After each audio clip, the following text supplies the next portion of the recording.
Assalamualaikum warahmatullahi wabarakatuh. Bismillahirrahmanirrahim. Alhamdulillahi rabbil alamin. Allahumma salli wa sallim ala sayyidina wa maulana Muhammad. Al-Fatih lima ughliq wal khatim lima sabaq. Nasiril haq بالحق والهادي إلى صراطك المستقيم وعلى آله وصحبه حق قدره ومقداره العظيم سبحانك لا علم لنا إلا ما علمتنا إنك أنت العليم الحكيم وتب علينا إنك أنت التواب الرحيم رب اشرح لي صدري ويسر لي أمري واحلل عقدة من لساني يفقه قولي ولا حول ولا قوة إلا بالله العلي العظيم أما بعد. Alhamdulillah, kita bersyukur kepada Allah Subhanahu wa taala yang senantiasa memberikan kita kemuliaan, memberikan kita kesehatan, memberikan kita taufik serta hidayahnya, sehingga pada sore hari ini kita dapat dikumpulkan oleh Allah Subhanahu wa taala di tempat yang mulia, di waktu yang mulia, di hari yang mulia beserta orang-orang yang mulia insyaallah. Amin ya rabbal alamin. Alhamdulillah, sebelum kita melangkah kepada pembahasan kita terlebih dahulu mengetahui bahwasanya kita sekarang sudah berada di penghujung akhir bulan Ramadan.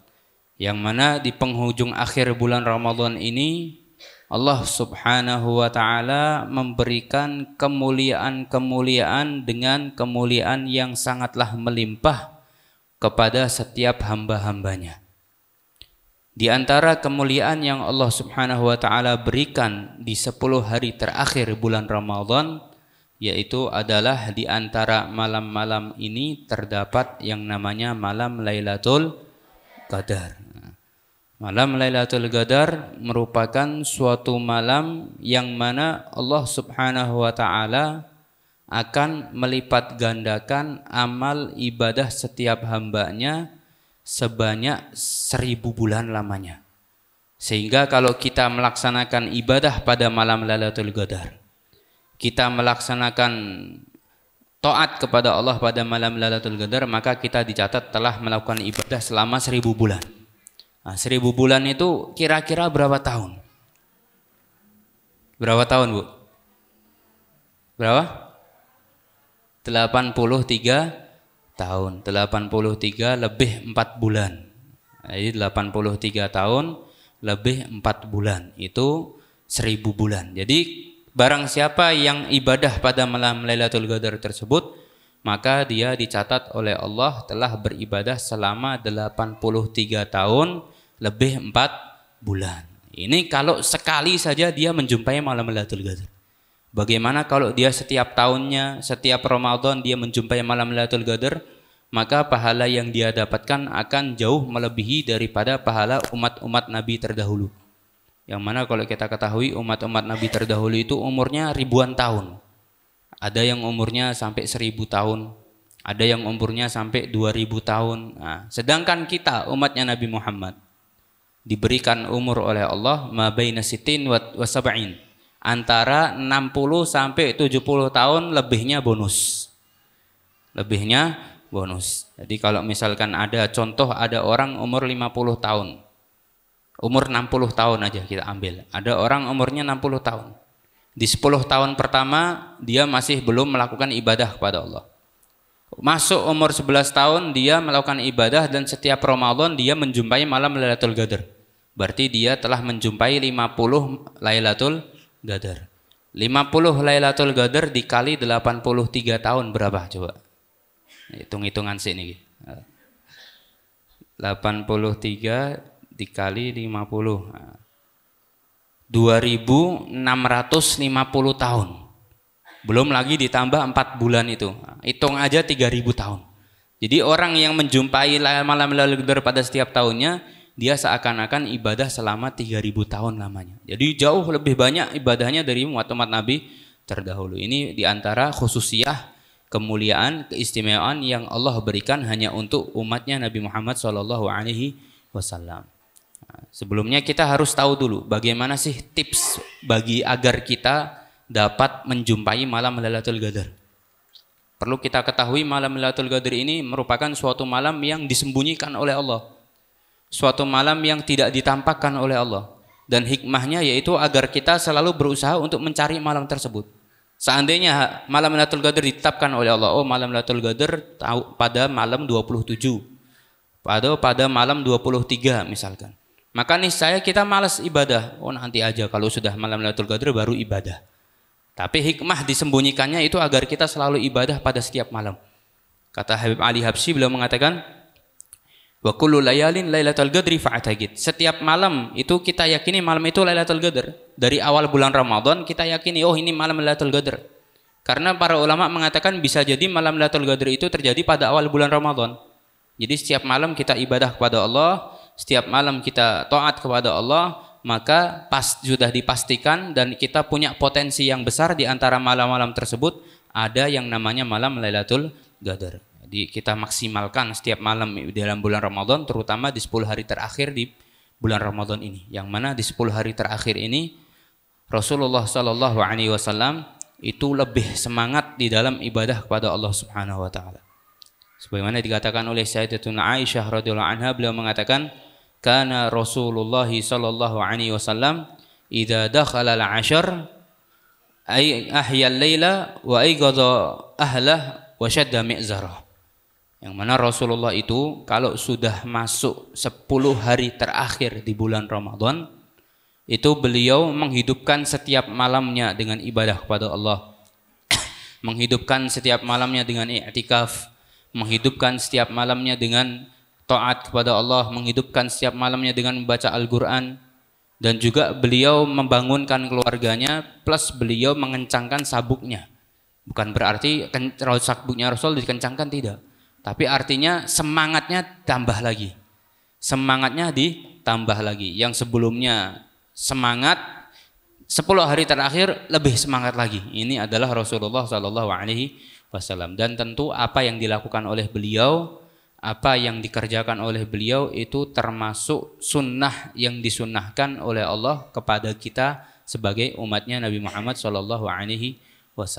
Oleh karena itu di 10 hari terakhir ini, mumpung masih ada hari-hari lagi, mumpung tinggal berapa hari lagi nih Bu? Berapa hari lagi?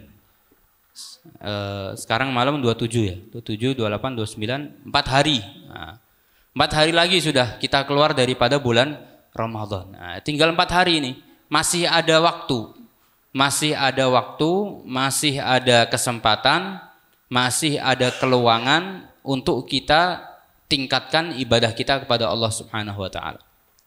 Dan kita raih magfirahnya Allah, kita raih ampunannya Allah. Karena diceritakan suatu ketika tatkala Rasulullah SAW itu sedang berkhutbah. Beliau berkhutbah, kemudian tatkala naik di atas mimbar, yang mana mimbarnya itu terdapat 3 anak tangga. Di setiap tangganya Rasulullah mengatakan amin. Setiap tangga lagi mengatakan amin. Setiap tangganya lagi mengatakan amin. Sahabat ini bingung loh, kenapa ini? Kok Rasulullah nggak seperti biasanya? Naik tangga ngomong amin, naik lagi ngomong amin, naik lagi ngomong amin, baru khutbah. Kemudian ditanya Rasulullah setelah selesai khutbah, ditanya oleh para sahabat, ya Rasulullah kenapa kok seperti itu? Maka apa kata Rasulullah? Iya, karena sebelumnya itu malaikat Jibril mengatakan kepadaku, man adraka Ramadan falan yughfaralah adkhalahullahu nar, kata Rasulullah. Barang siapa yang menjumpai bulan Ramadan tapi dia tidak mendapatkan ampunan daripada Allah Subhanahu Wa Taala, maka dia akan dimasukkan ke dalam nerakanya Allah Subhanahu Wa Taala. Na'udzubillahi min dzalik. Karena malaikat Jibril mengatakan seperti itu, maka aku mengatakan amin. Diamini oleh Rasulullah. Diamini doanya malaikat Jibril. Oleh karena itu jangan sampai kita keluar daripada bulan Ramadan, dosa kita masih ada. Dosa kita masih penuh. Dosa kita masih banyak karena orang yang berada di bulan Ramadan itu merupakan orang-orang yang punya potensi besar untuk keluar daripada bulan Ramadan dalam keadaan dosanya semuanya habis diampuni oleh Allah Subhanahu wa taala. Amin. Allahumma. Karena di bulan Ramadan ini Allah itu mengobral yang namanya maghfirah. Mengobral yang namanya ampunan. Jadi di bulan Ramadan kita diobral ampunan oleh Allah Subhanahu wa taala. Yang dikatakan oleh Rasulullah, Ramadan awaluhu rahmah wa awsatuhu maghfirah wa akhiruhu itqun minan nar.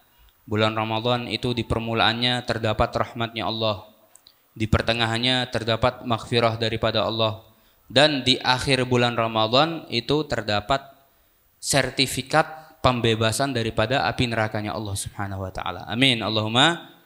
Jadi orang yang masuk bulan Ramadan, dia keluar dari bulan Ramadan dan dia terhapus daripada dosa-dosa ketika selama dia hidup, maka dia akan suci, bersih, dan dia mendapatkan sertifikat bebas daripada api nerakanya Allah Subhanahu wa taala. Jadi harus kita manfaatkan ini. Bulan Ramadan ini kita manfaatkan dengan sebaik-baiknya. Akan tapi Rasulullah memberikan suatu tips. Rasulullah memberikan suatu tips agar kita tidak menjadi orang yang tidak mendapatkan ampunan daripada Allah Subhanahu wa taala. Apa kata Rasulullah sallallahu alaihi wasallam? Arba'atun la yaghfiru lahumullahu fi Ramadan. Ada 4 golongan kata Rasulullah. Yang mana 4 golongan ini mereka tidak akan mendapatkan ampunan, tidak akan mendapatkan maghfirah daripada Allah Subhanahu wa taala di bulan Ramadan. Jadi kalau kita tidak termasuk 4 golongan ini, maka insya Allah kita punya potensi dosa kita diampuni oleh Allah Subhanahu wa taala. Amin. Allahumma. Siapakah 4 golongan ini? 4 golongan ini kata Rasulullah, yang pertama al-aqu liwalidayh, orang yang durhaka dengan kedua orang tuanya. Nah, orang yang durhaka kepada kedua orang tua. Walaupun dia ibadahnya di bulan Ramadan ini full, nggak pernah maksiat, nggak pernah nyeleweng, ya kan? Full semuanya ibadah 100%. Pagi puasa, malam tahajud, baca Al-Quran, sedekah. Pokoknya semua ibadah dilakukan di bulan Ramadan. Tapi dia ada satu aibnya dia. Dia kalau sama orang tua durhaka. Sama orang tua nentang. Sama orang tua nggak nurut. Maka sebesar apapun ibadah dia tidak akan diampuni dosanya oleh Allah Subhanahu wa taala. Dan ibadahnya semua sia-sia. Tidak diterima oleh Allah Subhanahu wa taala. Nauzubillahi min dzalik.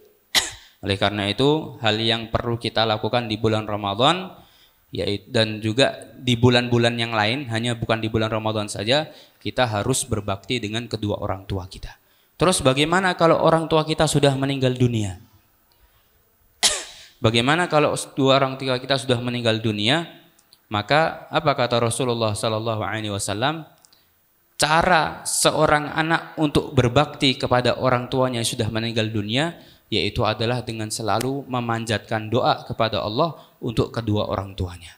Kita doakan orang tua kita yang sudah meninggal dunia, semoga dosanya diampuni oleh Allah, dirahmati oleh Allah, ditinggikan derajatnya oleh Allah, dilapangkan kuburannya oleh Allah. Kita doakan terus. Nah, ini antara tanda bakti kita kepada kedua orang tua kita. Bahkan kata para ulama, orang yang statusnya dulu durhaka kepada orang tuanya, di masa hidupnya durhaka kepada orang tuanya, sampai dia belum sempat minta maaf kepada orang tuanya, sehingga orang tuanya sudah meninggal duluan. Terus bagaimana caranya mengubah statusnya dia agar dia tidak mendapatkan status dan cap daripada Allah adalah orang yang durhaka kepada orang tua? Maka cara mengubahnya yaitu dengan beristighfar kepada Allah dan juga dengan selalu mendoakan kedua orang tuanya walaupun sudah meninggal dunia. Maka yang tadinya dia dicap oleh Allah orang yang durhaka pada orang tua, setelah orang tuanya meninggal karena dia sering mendoakan dan juga sering beristighfar kepada Allah, maka dia statusnya akan dirubah oleh Allah menjadi anak yang soleh. Nah, ini diantara cara bakti bagi kita kalau orang tua kita sudah meninggal dunia. Ini yang pertama, al-aqli walidayh, orang yang durhaka pada kedua orang tua. Kemudian yang kedua kata Rasulullah, orang yang tidak akan mendapatkan ampunan di bulan Ramadan yaitu adalah mudminu khamrin, orang yang suka minum minuman keras, para pengkonsumsi minuman-minuman keras, para pengkonsumsi minuman-minuman yang memabukkan. Mereka puasa tapi bukanya pakai topi miring, ya. Apa mana itu? Topi miring, apa bintang, wis sak maceme wis. Kula mboten ngertos nih. Nah, pokoknya kalau dia puasa berbuka pakai minum-minuman keras, subhanallah. Ibadah dicampuri dengan dosa. Ibadah dicampuri dengan maksiat. Ibarat kalau orang sodako, orang nyuri hartanya orang lain, nyuri ngerampok hartanya orang lain dibuat sodako. Nah, itu sama saja, ya kan? Orang nyuri harta 50 juta buat nyumbang masjid, buat nyantunin anak yatim piatu, ya sama saja. Kata ulama, kalau orang yang mencampurkan antara ibadah dengan maksiat, itu bagaikan orang yang nyuci baju dengan air kencing. Niatnya bagus, bajunya kotor, saya cuci ini. Tapi nyucinya pakai air kencing, ya kan? Sama saja, tetap tambah kotor malah. Bukan bersih, malah tambah kotor. Nah, seperti itu. Orang yang minum minuman keras di bulan Ramadan, maka dia tidak akan mendapatkan ampunan daripada Allah Subhanahu wa taala. Nauzubillahi min dzalik. Kemudian yang ketiga yaitu adalah qati'ur rahim. Orang yang memutus tali silaturahmi. Sama juga. Orang yang memutus tali silaturahmi. Dalam artian memutus tali silaturahmi ini yaitu adalah dia tidak pernah mengunjungi saudaranya. Atau dia kalau diajak saudaranya bicara, dia nggak ngajak bicara. Atau dia tidak mau ketemu dengan saudaranya. Nah, ini orang yang mutus tali silaturahmi. Nggak mau berhubungan dengan saudaranya, nggak mau komunikasi dengan saudaranya, nggak mau ketemu saja nggak mau. Nah, ini orang yang mutus tali silaturahmi. Maka orang-orang ini adalah orang-orang yang tidak mendapatkan ampunan daripada Allah Subhanahu wa taala di bulan Ramadan. Dan termasuk orang yang mutus tali silaturahmi juga adalah orang yang mempunyai dendam dengan keluarganya. Karena biasa kalau orang dendam itu diputuskan salah silaturahmi sama dia. Wah, saya dendam sama fulan. Ngapain saya ngobungin fulan? Ngapain saya ngomong sama dia, ya kan? Ngapain saya kumpul sama dia? Karena dia dendam seperti itu, akhirnya dia termasuk golongan orang yang mutus tali silaturahmi. Nauzubillahi min dzalik. Nah, ini yang ketiga. Kemudian yang ketiga, yang keempat yaitu adalah kata Rasulullah al-musyahin. Al-musyahin kata Rasulullah yaitu adalah mereka orang-orang yang alladzi la yukallimu akhahu fawqa thalathati ayyam. Orang-orang yang tidak mengajak bicara saudaranya lebih daripada 3 hari lamanya. Jadi nggak diajak bicara. Pokoknya malas aku ngomong mbek iki, malas. Malas ngomong mbek koncoku, malas ngomong mbek fulan. Sampai lebih dari 3 hari. Nah, bosannya apa nih? Apa? Jutaan. Selekan. Napa? Wes pokoknya bosone niku lah. Dia tidak mau mengajak bicara saudaranya lebih dari 3 hari selama bulan Ramadan. Maka dia akan tidak mendapatkan ampunan daripada Allah Subhanahu wa taala. Nauzubillahi min dzalik. Jadi 4 perkara ini harus kita jaga. 4 perkara ini harus kita hindari. Jangan sampai kita menjadi 4 golongan tersebut, maka niscaya ibadah kita semuanya sia-sia. Puasa kita sia-sia, sholat kita sia-sia, semuanya sia-sia, tidak dapat ampunan daripada Allah, dan yang kita bawa hanyalah dosa-dosa kita. Nauzubillahi min dzalik. Karena perbuatan maksiat di bulan Ramadan itu merupakan suatu hal yang sangat tidak disukai oleh Allah. Suatu hal yang sangat dimurkai oleh Allah Subhanahu wa taala.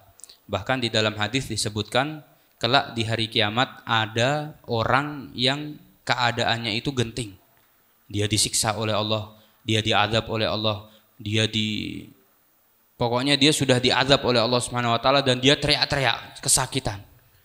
Singkat cerita, dia akhirnya datang kepada Rasulullah sallallahu alaihi wasallam meminta syafaat kepada Nabi Muhammad. Ya Rasulullah, isfa'li indallah. Wahai Rasulullah, berikanlah syafaat aku kepada Allah Subhanahu wa taala. Maka Rasulullah tanya dulu kepada malaikat, wahai malaikat, dosanya dia ini apa? Maka malam malaikat mengatakan, wa asallaha ta'ala fi Ramadan fa ghadiba alaihi rabbuh. Dia itu adalah orang, ya Rasulullah, dia ini orang yang maksiat di bulan Ramadan sehingga dia mendapatkan murkanya Allah Subhanahu wa taala. Maka apa kata Rasulullah sallallahu alaihi wasallam? Ana la asfa' man ghadiba alaihi rabbuh. Aku tidak akan memberikan syafaat bagi orang yang dimurkai oleh Allah Subhanahu wa taala. Nauzubillahi min dzalik. Nah, ini harus kita jaga. Jangan sampai kita bermaksiat di bulan Ramadan, terutama di akhir-akhir bulan Ramadan ini. Sabar, tinggal 4 hari lagi. Tahan nafsu kita, tahan syahwat kita, tahan segala sesuatu. Jangan ojo ngerasani, Bu. Jangan berbohong, jangan mengadu domba, jangan mengatakan sumpah-sumpah palsu dan lain sebagainya, hal-hal yang membatalkan pahala puasa, karena itu akan menjadikan puasa kita sia-sia di sisi Allah Subhanahu wa taala. Oleh karena itu, mumpung masih ada sedikit hari ini, kita manfaatkan dengan sebaik-baiknya. Begitu pula sebelum kita melakukan yang namanya menjumpai yang namanya bulan Syawal atau Idul Fitri. Nah, kita harus memperhatikan beberapa perkara yang harus kita laksanakan terlebih dahulu. Perkara yang wajib kita laksanakan yaitu adalah zakatul fitri. Nah, zakatul fitri. Oleh karena itu jangan sampai kita lupa. Kita harus menunaikan yang namanya zakatul fitri dan kita bayarkan dengan orang-orang yang berhak untuk menerima zakatul fitri tersebut. Kemudian kita sekarang akan membahas zakatul fitri lebih dahulu. Zakatul fitri itu merupakan suatu hal yang mana Allah Subhanahu wa taala wajibkan bagi setiap umatnya Nabi Muhammad sallallahu alaihi wasallam. Dan zakatul fitri itu merupakan suatu hal yang harus kita keluarkan pada setiap setahun sekali saja. Enggak harus setiap waktu, ya kan? Enggak harus setiap saat kita keluarkan, tapi hanya setiap setahun sekali ada. Dan waktu daripada zakatul fitri yaitu adalah dari awal masuknya bulan Ramadan sampai sebelum pelaksanaan sholat Idul Fitri. Nah, sampai sebelum pelaksanaan sholat Idul Fitri. Jadi itu waktu daripada untuk melaksanakan zakat fitri. Kemudian kenapa kok dinamakan dengan zakatul fitr? Kenapa kok dinamakan dengan zakatul fitr? Kok enggak dinamakan dengan zakat saja? Atau dinamakan dengan zakatul mal? Atau dinamakan dengan zakatul ma'isyah? Karena di situ yang kita keluarkan makanan pokok, ya kan? Kenapa kok enggak disebutkan dengan nama-nama tersebut? Akan tapi disebutkan dengan nama zakatul fitr, karena zakatul fitri itu masuknya seperti sodakoh pada Idul Fitri. Sodakoh yang kita keluarkan untuk dikonsumsi ketika Idul Fitri. Nah, itu zakatul fitr. Karena itu kita wajib mengeluarkan zakatul fitr. Kalau kita misalkan setelah imam melaksanakan sholat Idul Fitr kok kita belum mengeluarkan zakat, bagaimana hukumnya? Maka kita berdosa dan wajib qadha.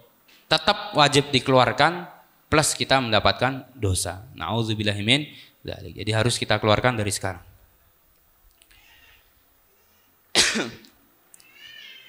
Kemudian hukum daripada zakatul fitr yaitu adalah wajibatun ijma'an. Hukumnya wajib secara ijma'. Secara ijma' ulama itu hukumnya wajib. Zakatul fitr itu hukumnya wajib. Kemudian ada beberapa hal yang harus kita perhatikan, yaitu adalah syarat-syarat di dalam mengeluarkan zakatul fitr. Nah, sehingga kalau kita memenuhi syarat-syarat tersebut, maka kita wajib mengeluarkan zakatul fitr. Tapi kalau kita tidak memenuhi syarat-syarat ini, maka kita nggak wajib mengeluarkan yang namanya zakatul fitr. Apa syarat-syarat tersebut? Di sini ulama mengatakan syarat-syaratnya yang pertama yaitu adalah an yakunal mukhriju musliman. Hendaknya yang mengeluarkan zakat fitr itu adalah orang muslim. Selain orang muslim nggak wajib. Ada non muslim mau zakatul fitr, ya dia nggak wajib bagi dia dan nggak sah zakatnya dia, karena di antara syaratnya yaitu yang mengeluarkan harus orang muslim. Itu syarat yang pertama. Fala tajib kama marra fala tajib 'alal kafir kama marra fi zakah wa li'annaha taharatun wa huwa laysa min ahliha.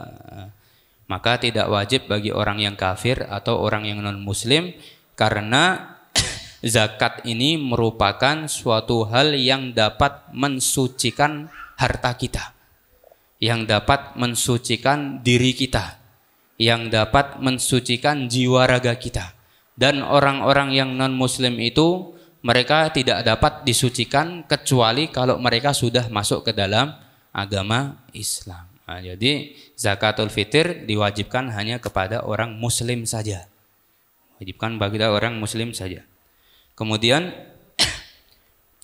yang kedua, syarat yang kedua yaitu adalah an yakuna hurran. Hendaknya yang mengeluarkan itu adalah orang yang merdeka, bukan budak. Tapi kalau budak zaman sekarang sudah nggak ada. Dulu ada yang namanya perbudakan. Kita sedikit mengutip perbudakan, cerita ini. Budak itu adalah tawanan perang.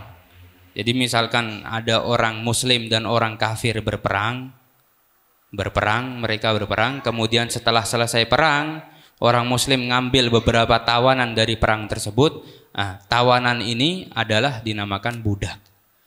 Budak ini hukumnya seperti harta kita, Bu.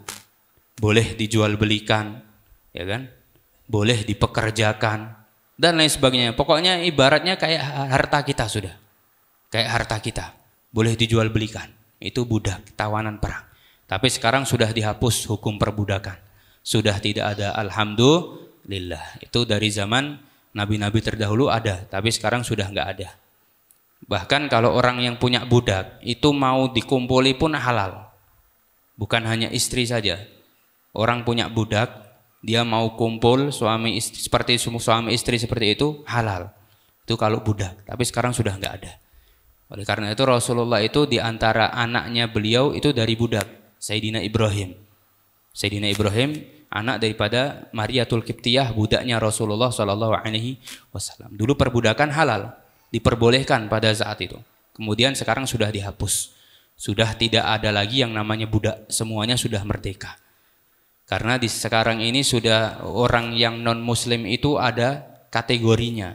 Ada yang harbi, ada yang zimmi, ada yang mu'taman dan lain sebagainya, banyak. Nah, yang boleh diperangi adalah yang harbi saja. Yang lainnya nggak boleh. Nah, kita lagi nggak bahas itu. Nanti kalau mau bahas, monggo silahkan datang ke rumah atau insya Allah nanti kita jelaskan satu persatu kategori non muslim itu apa saja. Nah, intinya yaitu orang yang mengeluarkan zakat, syarat yang kedua yaitu adalah orang yang merdeka. Itu syarat yang kedua. Kemudian syarat yang ketiga, idraku waqti wujubiha. Wa dzalika bi an yudrika man talzamuhu zakatul fitr wa huwa hayyun hayatun mustaqiratun akhiru juz'in min Ramadan. Wa dzalika bi idraki ghurubi akhiri yaumin min Ramadan wa awwali juz'in min Syawal. Di antara syarat zakat fitr yaitu adalah idraku waqti wujubiha. Dia menjumpai waktu wajibnya mengeluarkan zakat fitrah. Menjumpai waktu wajibnya mengeluarkan zakat fitr. Kapan waktu mengeluarkan zakatul fitr? Yaitu adalah ketika orang menjumpai dua waktu. Dua waktu itu yang pertama juz'un min Ramadan, yaitu dia menjumpai sebentar saja bulan Ramadan. Dan yang kedua dia juga menjumpai sebentar saja daripada bulan Syawal. Jadi di antara dua ini. Tapi sedangkan kita kan nggak tahu. Yang namanya umur nggak tahu apakah kita dapat menjumpai bulan Syawal atau tidak. Oleh karena itu ulama menganjurkan di bulan Ramadan lah kita keluarkan zakatul fitr. Bahkan ulama mengatakan kalau kita mengeluarkan zakatul fitr di awal Ramadan itu sah. Itu sah. Karena kita sudah menjumpai bulan Ramadan, tinggal nanti apakah kita menjumpai bulan Syawal atau tidak kita nggak tahu. Yang penting kita sudah mengeluarkan zakatul fitr. Nah, jadi di antara syaratnya harus menjumpai dua waktu tersebut. Misalkan ada orang wal'iyadzubillah di akhir bulan Ramadan meninggal dunia. Apakah dia wajib zakatul fitr? Nggak wajib. Nggak wajib karena dia nggak menjumpai bulan Syawal. Tapi yang namanya umur kan nggak tahu, Bu. Ya. namanya umur nggak tahu. Jadi kita harus mengeluarkan zakatul fitri pada bulan Ramadan. Pada bulan Ramadan. Itu syarat yang berapa tadi? Ketiga. Kemudian an yakuna musiran waqtal wujub bi fadlin an mu'natihi wa mu'nati man tajibu alaihi mu'natuhu yaumal 'id wa lailatah. Hendaknya orang tersebut, ini syarat yang keempat.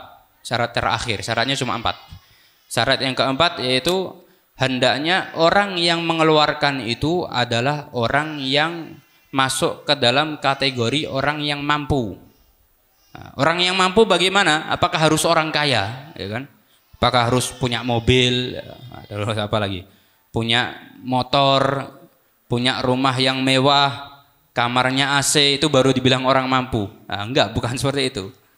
Orang yang mampu ini adalah orang yang mampu menafkahi keluarganya pada 2 hari saja. Yang pertama hari terakhir bulan Ramadan, yang kedua di hari Idul Fitri. Ini sudah rata-rata semua mampu insya Allah. Bahkan sebelum hari akhir Ramadan pun sudah banyak dapat parsel-parsel Ibu. Nah, sudah mampu. Ngasih makan keluarganya dalam 2 hari itu insya Allah mampu. Jadi itu adalah kategori orang yang wajib mengeluarkan zakatul fitr. Yaumul 'id wa lailatahu. Jadi bukan hanya hari Id saja, tapi 1 hari full. Hari Idul Fitri sama malam Idul Fitri. 2 hari. Dari akhir bulan Ramadan sampai pagi hari Idul Fitri sampai malamnya. Nah, itu semuanya itu dia mampu untuk menafkahi keluarganya pada 2 hari tersebut. Kalau dia mampu menafkahi keluarganya pada 2 hari tersebut, maka dia wajib mengeluarkan zakatul fitr. Jadi harus mempunyai kategori yang seperti itu. Kemudian bagaimana sih? Seberapa besar sih yang harus kita keluarkan? Ini yang biasanya jadi banyak pembicaraan. Apakah yang harus kita keluarkan? Sebelum kita bahas ukurannya, kita harus bahas apa aja yang kita keluarkan daripada zakatul fitr. Apa sih yang harus kita keluarkan daripada zakatul fitr? Yang harus kita keluarkan yaitu adalah qutul balad, makanan pokok pada daerah tersebut. Jadi bukan uang. Sekarang sudah banyak yang buka zakatul fitr pakai uang. Itu hukumnya gimana? Hukumnya enggak sah. Imam Syafi'i mengatakan hukumnya tidak sah. Zakatul fitr pakai uang. Jadi zakatul fitr itu harus pakai makanan pokok di negara masing-masing. Kalau di Indonesia makanan pokoknya beras, ya yang kita keluarkan beras. Tapi kalau di Timur Tengah itu yang dikeluarkan gandum. Yang dikeluarkan gandum. Karena makanan pokok mereka roti, bukan beras. Mereka makan beras cuma 1 hari sekali. Siang hari saja. Pagi sarapannya roti, malam juga roti. Beras itu siang hari, itu pun juga enggak semua orang. Hanya beberapa orang saja, biasanya orang-orang yang mampu saja. Orang-orang yang ekonominya menengah ke atas itu baru makan siangnya nasi. Biasanya kalau orang-orang yang pada umumnya itu makan siangnya ya tetap saja roti. Karena makanan pokok mereka roti. Mereka makan nasi kalau acara-acara saja. Acara pernikahan ya kan. Acara apa lagi? Tasyakuran dan lain sebagainya, baru makan nasi. Jarang orang Arab itu makan nasi. Bahkan yang orang kaya pun juga sama aslinya. Sama, mereka juga lebih menyukai roti daripada nasi. Oleh karena itu, yang dikeluarkan di Timur Tengah itu gandum. bukan beras. Tapi kalau di Indonesia, karena makanan pokok kita adalah beras, maka yang wajib dikeluarkan adalah beras, bukan uang. Lalu bagaimana solusinya? Kalau misalkan ada orang yang buka donasinya, buka zakatul fitr itu berupa uang, bagaimana solusinya? Maka solusinya yaitu adalah dengan cara taukil. Taukil itu adalah mewakilkan. Kalau mewakilkan baru boleh. Saya waktu itu kemarin ada ditelepon oleh salah satu takmir masjid besar ini. Saya nggak sebutkan masjid mana. Dia mengatakan, Beb, bagaimana ini? Kita sudah punya adat bahwasanya kita menerima zakat fitr pakai uang. Loh, salah Pak, nggak bisa. Nggak bisa jenengan nerima zakat fitr pakai uang. Kalau mau nerima zakat fitr pakai uang, itu akadnya bukan zakatul fitr, tapi akadnya mewakilkan. Jadi kita ngasih dia uang, kita wakilkan untuk beli beras, dan dia baru beras itu kita wakilkan untuk mengeluarkan zakatul fitr tersebut. Paham ya? Jadi kita kasihkan uang, Pak, ini saya wakilkan uang ini untuk jenengan belikan beras dan aku izinkan kamu untuk niat mengeluarkan zakatul fitr dariku. Nah, jadi yang dikeluarkan tetap beras, cuman kita nyuruh dia belikan beras, ibarat gitu. Kita nyuruh orang belikan beras, terus nyuruh orang itu mengeluarkan zakat fitr untuk kita. Nah, itu baru boleh. Kalau kita nggak mau pakai beras, kita caranya taukil seperti itu. Nah, nanti yang tanggung jawab yang kita wakilkan. Apakah dia amanah atau tidak, yaitu urusan dia. Yang penting kita niatnya sudah mewakilkan, dan kita mewakilkan niat zakatul fitr kepada dia, sudah gugur kewajiban kita. Iya kan? Kalau kita nggak mau pakai beras. Tapi kalau akadnya kita mengeluarkan zakatul fitr pakai uang, murni pakai uang, nggak pakai beras, itu nggak sah zakatnya. Paham Ji? Paham kan? Nah, ini harus kita perhatikan. Itu banyak sekarang, zaman sekarang. Bahkan kalau kita lihat di jalan-jalan itu, masya Allah, ya kan, masya Allah. Misalkan iklan dari Bank Fulan, Bank BNS misalkan, contoh. Bank BNS bikin iklan. Kami menerima zakat fitr dari rumah Anda, hanya cukup menggunakan m-banking. Nah, gimana itu hukumnya? Ya kan? Siapa yang menerima? Siapa yang menyalurkan? Apakah benar itu disalurkan, dibelikan belas atau tidak? Nah, kan nggak jelas semua. Maka nggak sah itu zakatnya. Paham kan? Nggak sah. Nah, dia harus ada, yang menerima itu harus ada. Nah, ini diantara yang harus dikeluarkan pada saat zakatul fitr. Kemudian berapa ukurannya? Nah, berapa ukurannya? Kita bahasnya singkat saja. Berapa ukuran yang harus kita keluarkan pada zakatul fitr? Yaitu adalah sok, satu sok. Nah, satu sok itu ukuran orang Arab. Kalau kita pernah haji dan umroh, insya Allah kita bakal haji dan umroh, amin. Nah, itu hendaknya kita mengunjungi pasar tradisional yang menjual makanan-makanan pokok. Itu dianjurkan untuk belajar zakat. Karena di sana disediakan ukuran sok. Mereka nggak pakai ukuran kilo, nggak ada. 1 kilo, Bu, beras 1 kilo, nggak ada mereka pakai beras. Bu, beras 1 sok. Gandum 1 sok. Bukan Bu, Pak, di sana nggak ada penjual perempuan, nggak ada. Yang jual laki semua. Pak, beras 1 sok. Gandum 1 sok. Apalagi kacang 1 sok. 1 sok itu nggak pakai timbangan, mereka pakai kayak mangkok. Jadi mangkoknya itu memang sudah ukuran dari dulu seperti itu. 1 sok. Nah, sedangkan 1 sok ini, pakai mangkok mut, 1 mut. Nah, 1 sok itu kira-kira 4 mut. Jadi 1 mangkok itu ukurannya 1 mut, dan 4 sok itu kira-kira 1 sok itu kira-kira 4 mut, dan setiap mangkoknya itu ukurannya 1 mut. Nah, itu pakainya mut. Sedangkan ukuran mut dan ukuran sok itu setiap negara Arab itu berbeda-beda. Bahkan bukan hanya satu negara, tiap kota pun bisa beda. Misalkan di Mekah 1 mutnya berapa? Di Madinah 1 mutnya berapa? Ada lagi yang di Tarim, kan semua Timur Tengah jadi patokan hukum itu. Dalam ukuran zakat itu 1 Timur Tengah itu semuanya jadi patokan hukum.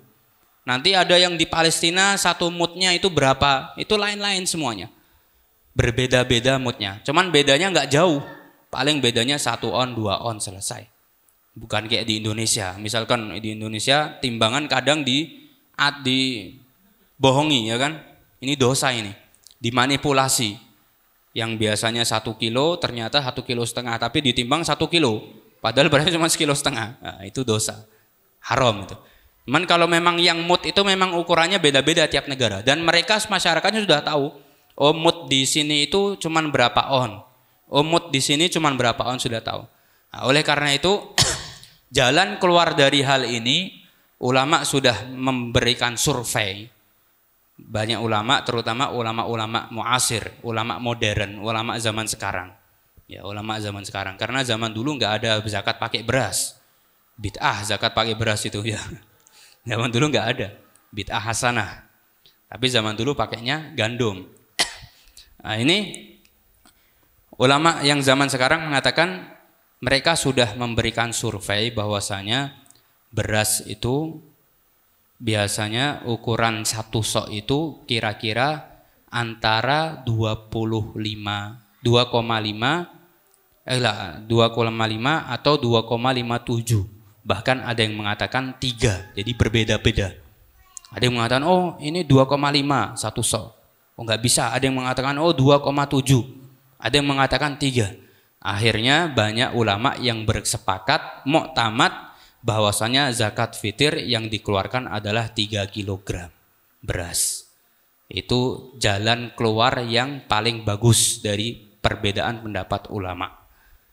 Jadi jangan kita juga jangan pelit-pelit Bu ya. Cuman beda berapa kilo tok ya kan. Sekalian sudah 3. Sehingga sepakat semua ulama, nggak ada yang mengatakan nggak sah. Kalau kita mengeluarkan 2,5, akhirnya menurut ulama yang zakatnya 2,7 nggak sah zakat kita. Kalau kita mengeluarkan 2,7, menurut ulama yang mengatakan 3 kilo nggak sah zakat kita. Tapi kalau kita mengeluarkan 3 kilo, semua ulama sepakat sah zakat kita. Betul lah Bu? Jadi kita jangan pelit-pelit Bu. Sudah tambahin 3 kilo, biar orang juga lebih senang yang terima. Yang terima lebih senang, yang terima lebih senang, dan yang terima ini lebih bangga, lebih lapang lagi akhirnya. Kita kasih 3 kilo saja. Ulama oleh karena itu jalan keluarnya kita keluarkan 3 kg. Saged napa mboten? Insyaallah saged nggih. 3 kilo nggih. 3 kilo. Ini diantara pembahasan zakatul fitr. Insyaallah kita akan insyaallah yang ini bermanfaat bagi kita daripada pembahasan zakat fitr ini. Dan juga perlu kita ketahui sedikit, ini sebentar lagi selesai, sampai jam 5 ya. Lebih enggak apa-apa, lebih enggak apa-apa katanya. Lebih enggak apa-apa. Alhamdulillah. Nah, di sini kemudian di antara juga orang-orang yang berhak menerima zakatul fitr. Orang-orang yang berhak menerima zakatul fitr itu adalah orang-orang yang masuk ke dalam kategori orang yang berhak menerima zakat. Apa ayatnya itu? Ya, orang-orang yang masuk ke dalam zakatul fitr adalah orang-orang yang berhak menerima zakat, semua zakat. Ada berapa orang yang berhak menerima zakat? Ada 8. Ada 8. Kita rincikan satu-satu aja. Yang pertama yaitu adalah al-fakir, orang yang fakir. Orang yang fakir. Orang yang fakir. Siapakah orang yang fakir tersebut? Orang yang fakir di dalam kitab fikih adalah orang yang tidak mempunyai pekerjaan. Yang pertama dia tidak mempunyai pekerjaan. Dan atau dia mempunyai pekerjaan tapi penghasilannya dia itu di bawah rata-rata. Misalkan dia butuhnya satu hari itu 10 atau 1000 lah, 1000 rupiah misalkan. Tapi mustahil ya, 1000 rupiah ya. Mangan opo Bu, saya Bu. Contoh saja, dia butuhnya 1000 rupiah. 1000 rupiah itu sudah cukup buat satu keluarga misalkan. Ternyata yang dia dapatkan di bawah setengahnya. Misalkan 100 rupiah malah yang dia dapatkan. Atau 200 rupiah. Walaupun dia punya pekerjaan. Maka itu dinamakan dengan fakir. Paham kan? Itu fakir yang pertama. Kemudian yang kedua miskin. Beda ini. Fakir sama miskin beda. Kalau miskin ini ya luwih apik sithik lah daripada fakir. Luwih apik sithik. Miskin ini adalah orang yang punya pekerjaan. Dia mempunyai pekerjaan. Akan tetapi hasil yang dia dapatkan dari pekerjaan itu kurang daripada yang dia butuhkan pada saat itu, akan tetapi melebihi dari setengah. Kayak tadi, kalau fakir kan dia butuhnya 1000 tapi dia dapatnya 200 rupiah. Kalau miskin dia butuhnya 1000 yang dia dapatkan 600. Itu miskin. Paham je? Nah itu miskin. Itu yang kedua. Kemudian yang ketiga, amiluz zakat, orang yang amil zakah, orang yang menyalurkan zakat. Ini langsung kita sebutkan saja satu-satu. Ini kalau satu-satu dibahas panjang Bu. Kemudian yang ketiga, yang keempat, mu'allafatu qulubuhum, orang yang mu'allaf, orang yang baru masuk Islam. Nah ini baru masuk Islam. Kalau sudah setahun 2 tahun ya sudah nggak masuk mu'alaf lagi. Sekiranya dia sudah mantep, dia sudah netep dalam Islam, sekiranya nggak bakal goyah-goyah lagi imannya, nah, ini sudah nggak masuk mu'alaf lagi. Kalau baru awal-awal masuk, nah, itu namanya mu'alaf. Ini dapat zakat. Walaupun orang kaya, tetap dia berhak menerima zakat. Itu mu'alaf. Kemudian yang 1, 2, 3, 4, 5. Yang kelima, fakkur riqab, wafir riqab. Ar-riqab yaitu adalah orang yang membebaskan budak. Orang yang membebaskan budak. Wafir riqab, kalau nggak salah budaknya itu sendiri ya. Budaknya itu sendiri ya. Budaknya itu boleh menerima zakat. Kemudian yang ke-6, al-gharimin, orang yang mempunyai hutang. Hutang dalam artian, oh, ki duwe hutang kabeh iki insyaallah iki. Berarti nerima zakat kabeh. Nah, mboten. Orang yang punya hutang, yang mana hutangnya itu dia gunakan untuk di jalannya Allah Subhanahu wa taala. Misalkan orang punya pondok pesantren, hutangnya banyak. Tapi hutangnya dia bukan untuk dia, bukan untuk makannya dia, tidak. Bukan untuk dia menambah kemewahannya dia, menambah hartanya dia, enggak. Tapi dia berhutang untuk menafkahi santrinya, untuk kemaslahatan pondok pesantren, untuk memberikan donasi ke orang lain, untuk memberikan santunan. Nah, ini namanya orang-orang yang gharim. Orang yang berhutang fisabilillah. Bukan utang gomangan, Bu, ya.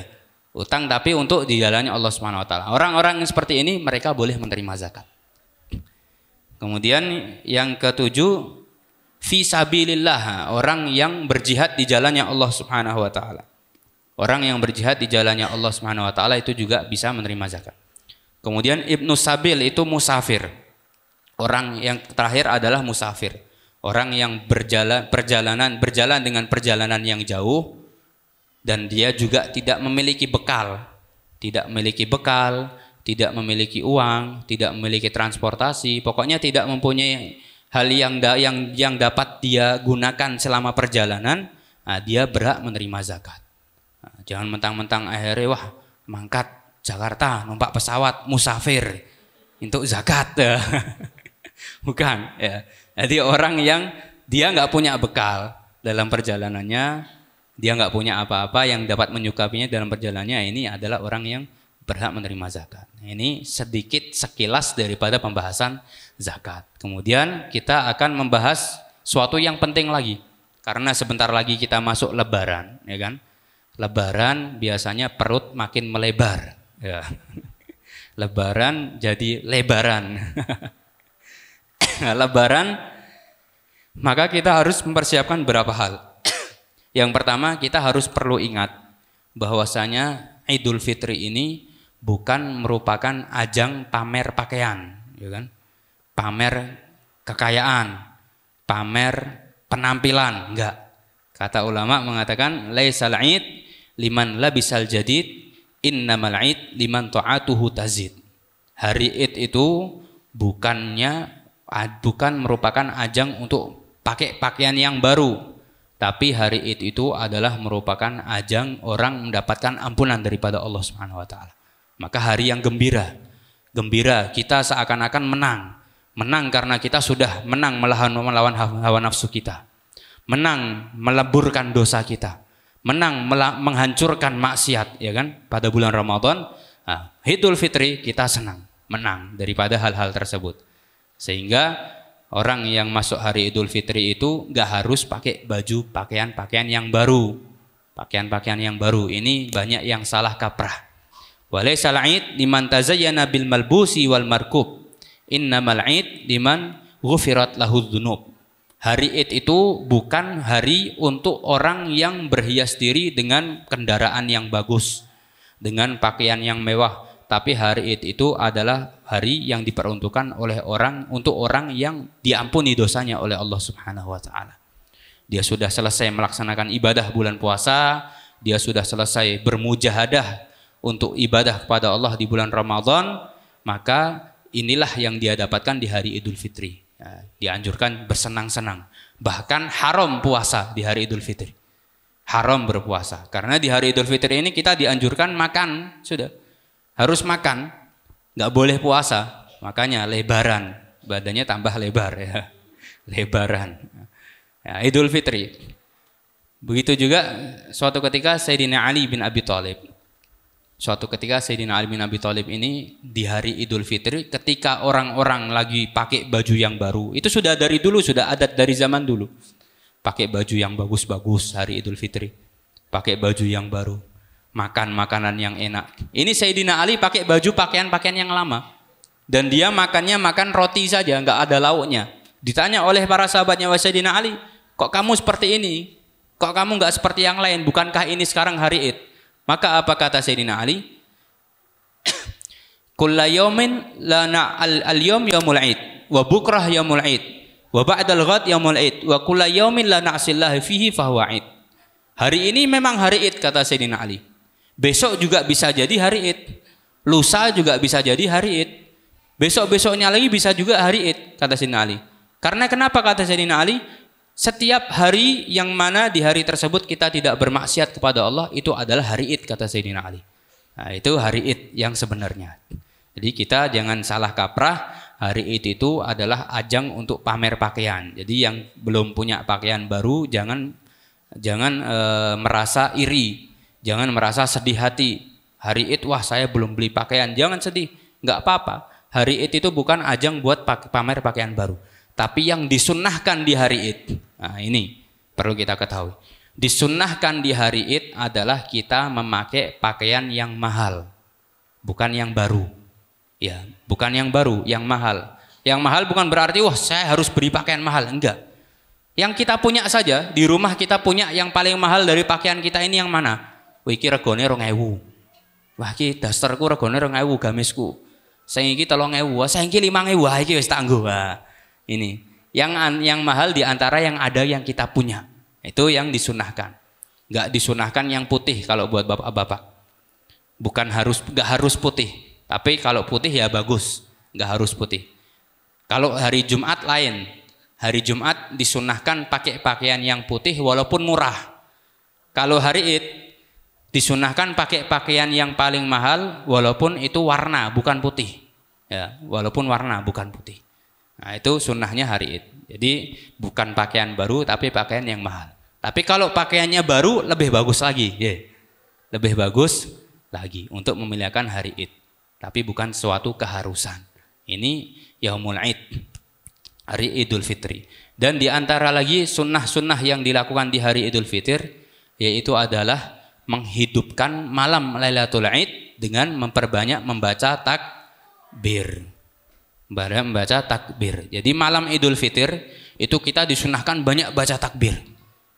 Walaupun bahkan para ulama mengatakan at-takbir fi lailatul Idul Fitri fi lailatul Idain afdalu min qiraatil Quran.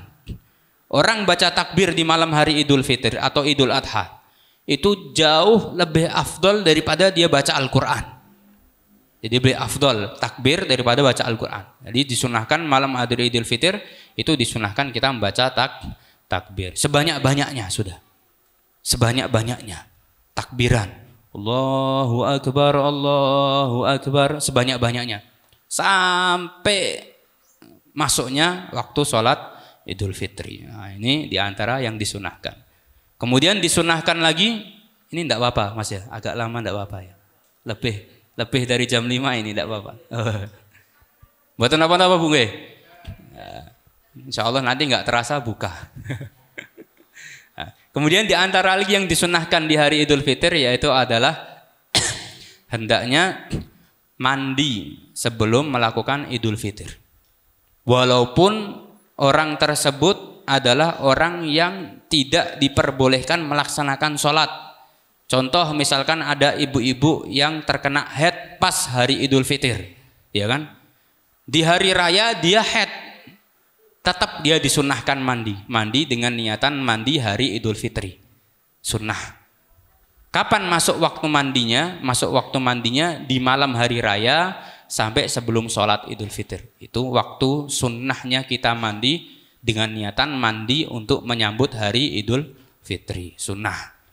Dan juga di antara yang disunahkan lagi yaitu kita memakai wangi-wangian. Wangi-wangian.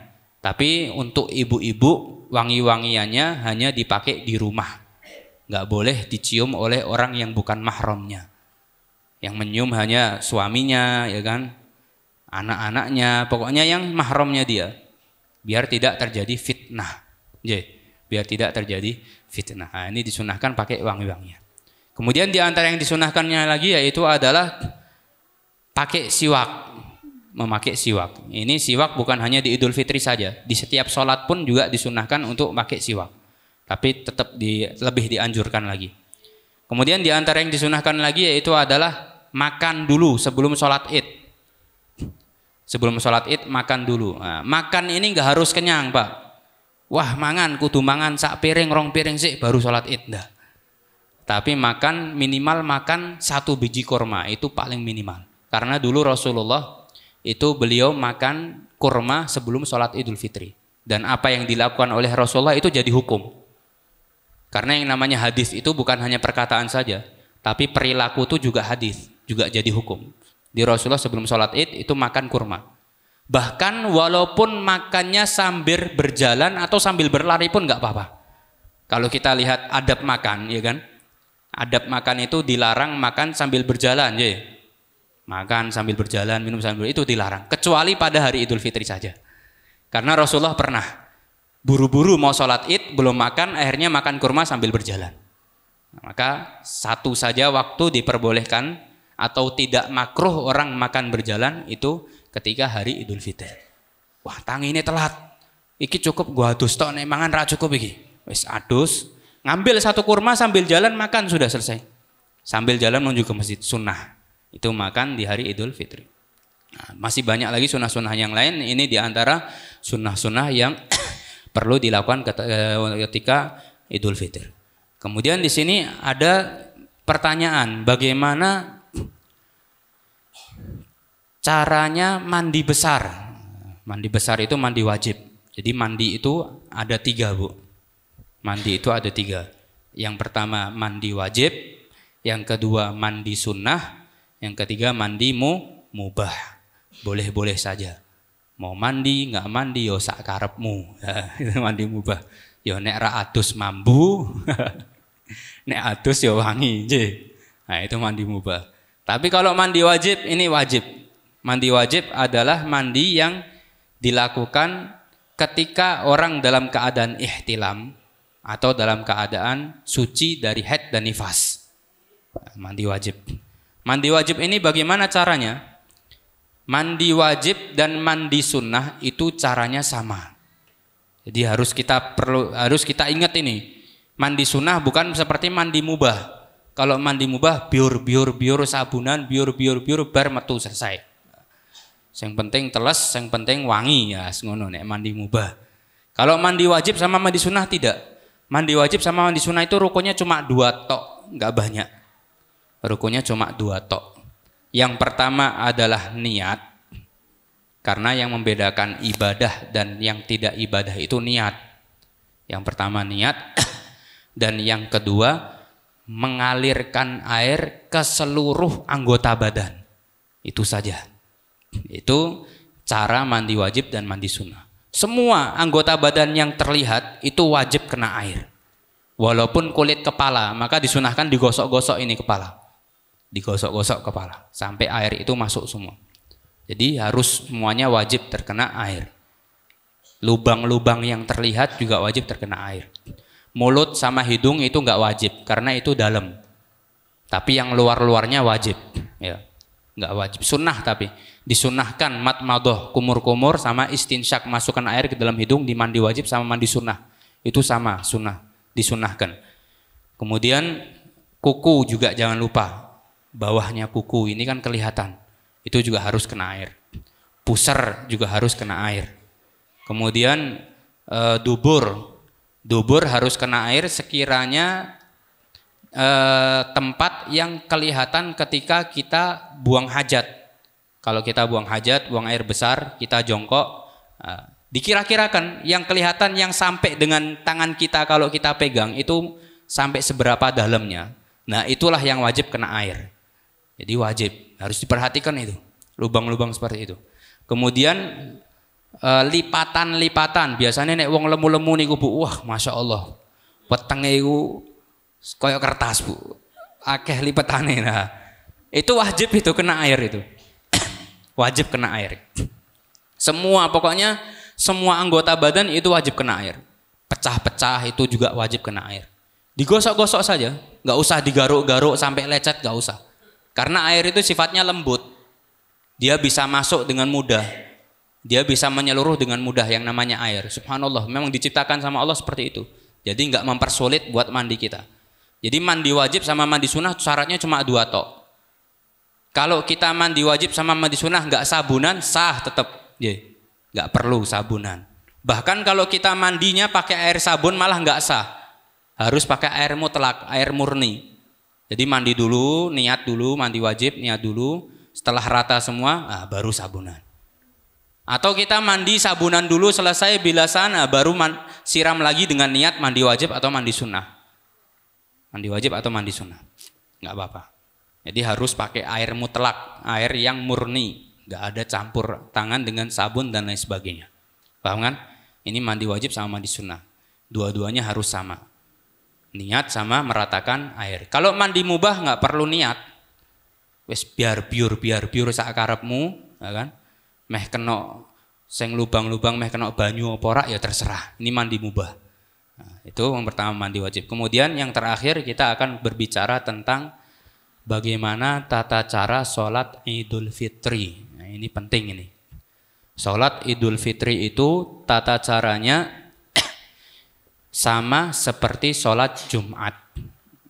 Akan tetapi ada perbedaan yang sangatlah berpengaruh dalam hal tersebut. Di antaranya itu kalau sholat Jumat itu khutbahnya sebelum sholat. Kalau sholat Idul Fitri itu khutbahnya setelah sholat. Nah, itu yang pertama. Kemudian yang kedua, cara takbirnya itu juga berbeda. Cara sholatnya. Sholatnya sama. Akan tetapi di rakaat pertama itu takbir sebanyak 7 kali. Selain takbiratul ihram dan takbiratul intiqal. Takbiratul ihram itu takbir yang kita baru mulai sholat. Allahu Akbar. Itu namanya takbiratul ihram. Itu nggak dihitung. Setelah itu baru takbir 7 kali. Allahu Akbar. Allahu Akbar. Allahu Akbar 7 kali. Kemudian setelah itu baca Fatihah, baca surat pendek, terus ruku. Nah, takbir yang ruku ini juga nggak dihitung. Kalau digabungkan semua 9, ya. Kalau mau dihitung semuanya berarti 9. Takbiratul ihram, kemudian takbir 7 kali, terus takbir intiqal, takbir perpindahan itu berarti 9. Kemudian itu rakaat pertama. Dan yang rakaat kedua itu takbirnya 5 kali. Takbirnya 5 kali. Selain takbiratul ihram juga sama. Selain takbiratul intiqal, ya, takbiratul ihram, takbir yang baru dari sujud berdiri itu kan takbir, nah itu nggak dihitung. Kemudian takbir lagi 5 kali. Nah itu yang membedakan sholat Idul Fitri sama sholat Jumat. Niatnya bagaimana? Niatnya usolli sunnata Idul Fitri rakaataini ma'muman lillahi ta'ala. Gampang sudah. Usolli sunnata Idul Fitri rakaataini ma'muman lillahi ta'ala. Itu niatnya. Kemudian apa yang harus kita baca pada setiap takbirnya? Apa cuma Allahu Akbar, Allahu Akbar, Allahu Akbar wis ngono-ngono tok. Nah, ada bacaannya. Setiap takbir itu kita membaca subhanallah walhamdulillah wala ilaha illallah wallahu akbar. Itu setiap takbir. Jadi Allahu Akbar, takbiratul ihram pertama. Baca diam dulu. Kemudian takbir lagi Allahu Akbar baru baca subhanallah alhamdulillah wala ilaha illallah wallahu akbar. Takbir lagi Allahu Akbar subhanallah alhamdulillah wala ilaha illallah wallahu akbar. Allahu Akbar subhanallah alhamdulillah wala ilaha illallah wallahu akbar sampai 7 kali. Setelah 7 kali baru baca Fatihah. Baca Fatihah imamnya. Nah, ini yaitu diantara tata cara sholat Idul Fitri. Selain itu sama. Ya rukuknya sama, i'tidalnya sama, ya kan? Sujudnya sama, itu semuanya sama. Hanya yang membedakan di takbirnya saja. Akan tetapi hukum takbir itu sendiri sebenarnya sunnah.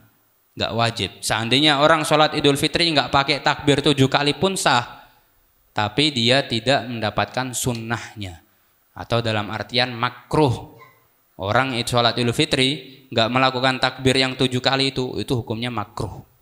Makruh itu sesuatu yang tidak disukai oleh Allah, tapi nggak dosa, itu makruh. Nah, jadi makruh hukumnya. Nah, ini mungkin ini sedikit daripada pembahasan tentang Lebaran, Idul Fitri dan juga tentang Zakatul Fitr, dan juga tentang fadilah daripada akhir bulan Ramadan. Insya Allah yang sedikit ini dapat bermanfaat bagi kita semua, dapat kita amalkan di hari-hari yang mulia ini, dan semoga kita diberikan umur panjang oleh Allah Subhanahu wa taala untuk dapat menjumpai Idul Fitr dalam keadaan sehat walafiat, lengkap semuanya, nggak ada yang berkurang, dalam keadaan mulia dan dalam keadaan penuh dengan limpahan rahmat serta maghfirah daripada Allah Subhanahu wa taala. Dan kita berdoa kepada Allah semoga amal ibadah kita, sholat kita, puasa kita, zakat kita, sodakoh kita, iktikaf kita, semuanya menjadi amal ibadah yang makbulah, yang diterima oleh Allah Subhanahu wa taala, yang dapat menyelamatkan kita kelak fi yaumil qiyamah daripada azabnya Allah Subhanahu wa taala. Amin ya rabbal alamin. Mungkin ini saja yang dapat kita kaji pada sore hari ini. Insyaallah yang sedikit ini bermanfaat bagi diri saya sendiri khususnya dan kepada para hadirin pada umumnya. Wabillahi taufiq hidayah. Wassalamualaikum warahmatullahi taala wabarakatuh.